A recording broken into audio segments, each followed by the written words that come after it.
বন্ধুরা, আজ করছি চিরা বাদাম চিনির একটা জল খাবার। চিড়েগুলো আমি ভিজিয়ে রাখিছি, এই যে ভিজিয়ে রেখে এই যে আমি তুলে আনিছি।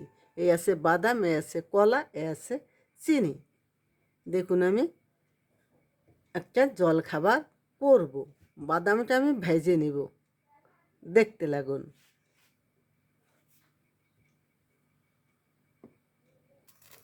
বাদামটা আমি ভেজে নিচ্ছি।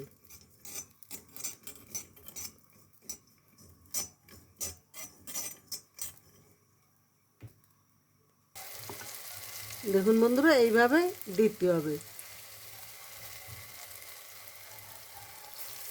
একটু চাউলের গুঁড়ি দেওয়া যায়, চাউলের গুঁড়ি না থাকলে একটু ময়দা দিলেও হয়।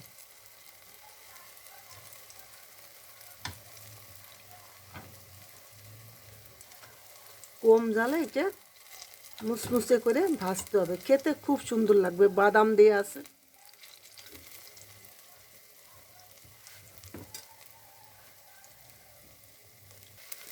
এইভাবে করে খেয়ে দেখুন, বাচ্চাদের দিন, নিজেরা খান, কোনো অতিথি মেহমান আসলে ওনাদেরও দিন অনেক ভালো হবে। চটপট করে ঘরে যা থাকে তাই দিয়েই হয়ে যাবে।